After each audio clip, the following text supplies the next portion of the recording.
أعوذ بالله من الشيطان الرجيم. بسم الله الرحمن الرحيم. يا أيها الذين آمنوا لا تقولوا راعنا وقولوا انظرنا واسمعوا وللكافرين عذاب أليم. ما يود الذين كفروا من أهل الكتاب ولا المشركين أن ينزل عليكم من خير من ربكم والله يختص برحمته من يشاء والله ذو الفضل العظيم. ما ننسخ من آية أو ننسها نأت بخير منها أو مثلها. ألم تعلم أن الله على كل شيء قدير؟ ألم تعلم أن الله له ملك السماوات والأرض وما لكم من دون الله من ولي ولا نصير. أم تريدون أن تسألوا رسولكم كما سئل موسى من قبله ومن يتبدل الكفر بالإيمان فقد ضل سواء السبيل. ود كثير من أهل الكتاب لو يردونكم من بعد إيمانكم كفارا حسدا من عند أنفسهم من بعد ما تبين لهم الحق فاعفوا واصفحوا حتى يأتي الله بأمره إن الله على كل شيء قدير. وأقيموا الصلاة وآتوا الزكاة وما تقدموا لأنفسكم من خير تجدوه عند الله إن الله بما تعملون بصير. وقالوا لن يدخل الجنة إلا من كان هودا أو نصارى تلك أمانيهم قل هاتوا برهانكم إن كنتم صادقين. بلى من أسلم وجهه لله وهو محسن فله أجره عند ربه ولا خوف عليهم ولا هم يحزنون. وقالت اليهود ليست النصارى على شيء وقالت النصارى ليست اليهود على شيء وهم يتلون الكتاب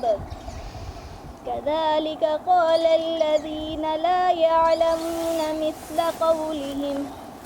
فالله يحكم بينهم يوم القيامة فيما كانوا فيه يختلفون. ومن أظلم ممن منع مساجد الله أن يذكر فيها اسمه وسعى في خرابها أولئك ما كان لهم أن يدخلوها إلا خائفين لهم في الدنيا خزي ولهم في الآخرة عذاب عظيم. ولله المشرق والمغرب فأينما تولوا فثم وجه الله إن الله واسع عليم. وقالوا اتخذ الله ولدا سبحانه بل له ما في السماوات والأرض كل له قانتون بديع السماوات والأرض وإذا قضى أمرا فإنما يقول له كن فيكون وقال الذين لا يعلمون لولا يكلمنا الله أو تأتينا آية كذلك قال الذين من قبلهم مثل قولهم تشابهت قلوبهم قد بينا الآيات لقوم يوقنون إنا أرسلناك بالحق بشيرا ونذيرا ولا تسأل عن أصحاب الجحيم ولن ترضى عنك اليهود ولا النصارى حتى تتبع ملتهم قل إن هدى الله هو الهدى ولئن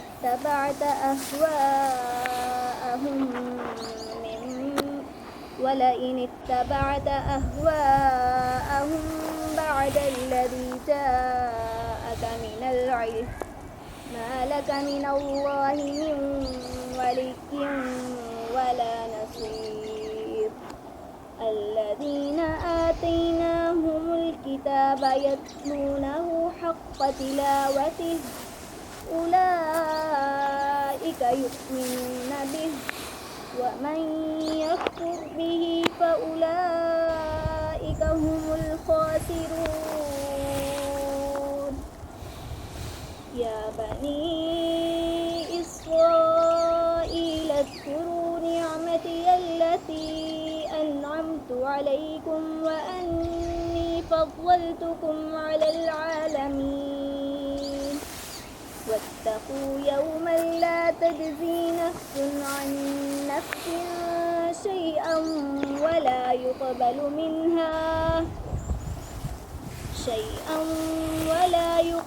منها عدل ولا تنفعها شفاعة ولا هم ينصرون وإذ ابتلى إبراهيم ربه بكلمات فأتمهن قال إني جاعلك للناس إماما قال ومن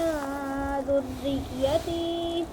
قال لا ينال عهد الظالمين وإذ جعلنا البيت مثابة للناس وأمنا واتخذوا من مقام إبراهيم مصلى وعهدنا إلى إبراهيم وإسماعيل أن طهرا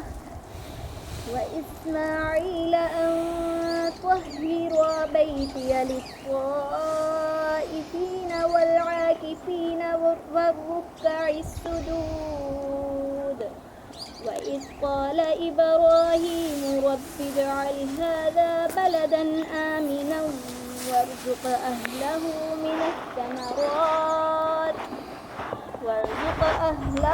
من الثمرات من آمن منهم بالله واليوم الآخر قال ومن كفر فأمتعه قليلا ثم أضطره إلى عذاب النار وبئس المصير وإذ يرفع إبراهيم القواعد من البيت وإسماعيل ربنا تقبل منا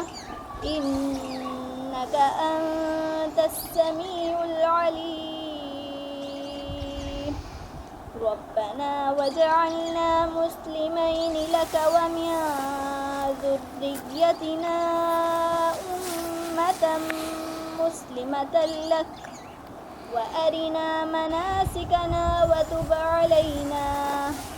إنك أنت التواب الرحيم ربنا وابعث فيهم رسولا منهم يتلو